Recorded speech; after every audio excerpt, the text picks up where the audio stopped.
The other day, my husband and I were talking with the people from Mount Vernon, and they made the point that they do a lot of research, and that there are about 8 million people in America who care about history. That's pretty frightening. That's pretty frightening. They know who they are, and they try to stay in touch with them about Mount Vernon. But with a base of 8 million people who care about history, there's a lot of work that needs to be done. Rush Limbaugh has about 29 million listeners. So it's not every listener of the Rush Limbaugh show that we need to win over. Keep in mind, Barack Obama got, I think, 63 million votes. So there is a lot of work to be done, and we have to start. We have to start somewhere. So let me just remind you to think about principles. I tell our interns at Heritage, know what you believe and why you believe it. And that's something that every one of us needs to not only do, but carry the message to our sphere of influence. The second point I think it's important to make, and Bob made this point I think effectively, Virginia is changing. But every state is changing. It's not just Virginia. And therefore we need to know about Virginians. We need to know about our constituents. We need to know who they are. This involves homework and study and research. We've got a couple college professors out here. They know about doing statistical studies. We need to be doing that. We need to know who the Virginians are, where they live, and what they care about. Because you have to have a base of knowledge if you're going to build a plan to win. The third point is we have to be better about communicating. I believe we have the right ideas, but we have proved ineffective at communicating our ideas and our solutions and our principles in winning numbers. We just have to get better at it. We have to learn new techniques. We have to learn better ways on how to communicate effective information to other voters in our community. One of the techniques that I think a lot of people have learned, and particularly on the left, is to communicate information on the basis of how it's going to affect a family. And I just use this as an example because most people don't relate to trillions of dollars. They don't relate to a lot of other crises that we've talked about. You know, the card check issue that Greg talked about. Every American, or most Americans, let me say, understands secret balance. But they probably wouldn't know what card check means if we went out and told them in the street. So we have to come up with ways to take these very important issues and communicate to American people what is at stake. Communications is huge, and obviously we have to learn some new lessons about how to do that effectively. The fourth point that I just want to make is we have to have a plan or a strategy.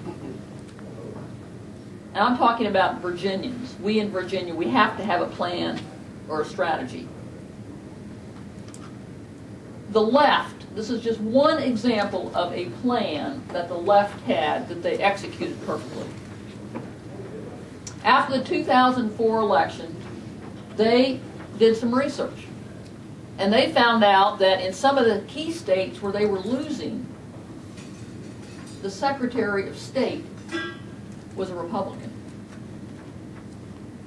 And so you know what they did? They went out and they recruited liberal Democrats to run for Secretary of State. And in 5 key states, they elected them. Who knows who the Secretary of State is in most states? Here in Virginia, that person is actually appointed. But Ohio, they elected a new Secretary of State. And you know what happened in Ohio? 200,000 new voters were registered, challenged by the Republican Party on the basis of whether or not they were legal or illegal registrants. The Secretary of State fought it in court, won, was appealed to the Supreme Court. Secretary of State fought it and won. About 3 weeks later, the Secretary of State of Ohio said yes, homeless people could register to vote and use the park bench as their home address. And they were successful. She was successful. You know what party the Secretary of State in Minnesota is? Democrat. That was another one of their target states. And you know what's happening in Minnesota as we speak? Al Franken is getting closer and closer to getting elected senator. Washington State. 4 years ago, the Secretary of State in Washington was a liberal Republican. And the Republican candidate for governor, who was winning on election day, they recounted the vote 3 times. And by the 3rd time they counted the vote, they found enough votes to elect a Democrat governor. And you know what happened on election day this last week?